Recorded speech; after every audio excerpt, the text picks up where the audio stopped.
AMDK ini tidak lepas juga dari sektor makanan minuman secara umum ya, bahwa ada bagian yang dia mengalami penurunan drastis dan ada yang mengalami pertumbuhan masih pertumbuhan yang cukup baik. Jadi untuk AMDK kalau yang format kemasannya kecil, contohnya cups dan botol, yang dia itu biasanya dikonsumsi di luar rumah, ya, out of home consumption itu menurun dengan sangat drastis. Di awal-awal periode pandemi kemarin itu turunnya cups itu mencapai 42%. Sementara botol itu mencapai 35-36%, kira-kira 30-an% lah. Nah, kita tertolong oleh konsumsi di dalam rumah, ya, in-home consumption. Nah, ini formatnya adalah galon. Jadi galon ini menjadi semacam skoci penyelamat buat industri AMDK. Dia masih cukup baik ya permintaannya dan konsumsi di rumah meningkat karena orang lebih banyak stay at home kan.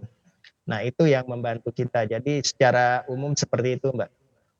Oke, berarti yang lebih banyak adalah yang justru serapan untuk cup-cup kecil begitu dan juga botolan, sementara galon untuk konsumsi rumah tangga justru malah lebih baik dan serapannya lebih bagus begitu ya. Kalau sekarang untuk yang cup kecil dan juga Ya, botolan sudah ada perbaikan atau recovery di semester kedua ini ataukah seperti apa, Pak Rahmat? ya. Jadi pada saat pemerintah mulai memperlonggar ya, PSBB, kan kegiatan di luar rumah itu semakin bergeliat ya, semakin bergeliat. Jadi ya lumayan kita ada dorongan pertumbuhan di sana untuk konsumsi yang format kecil, botol gitu ya, ataupun cups. Orang gathering itu sudah mulai ada meskipun belum terlalu besar. Jadi kita sudah mulai arahnya mau recover arahnya, tapi intensitasnya masih belum tentu.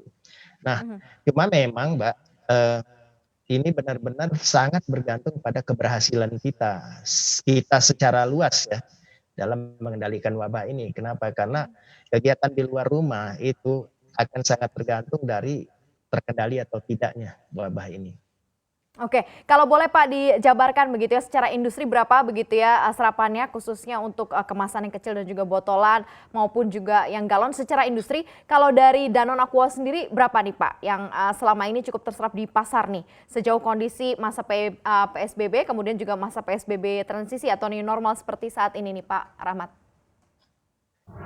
Kalau secara spesifik per company kita memang tidak mengamati spesifik ya sebagai asosiasi. Tapi begini, cerminan cerminan industri MDK ini secara umum itu mencerminkan performance masing-masing company itu sangat relevan.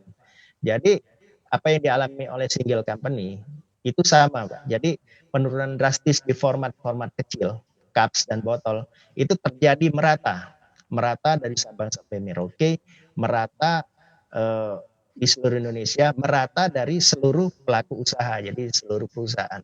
Mereka menurun dengan sangat drastis.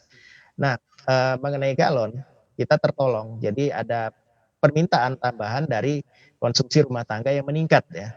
Dan konsumsi rumah tangga yang meningkat ini bisa mengkompensasi konsumsi galon yang menurun yang di luar rumah. Jadi konsumsi di luar rumah itu contohnya di perkantoran, Mbak. Di perkantoran, di perhotelan Oke. ya. Terus di restoran-restoran itu turun, tapi itu bisa dikompensasi dengan kenaikan sektor konsumsi rumah tangga.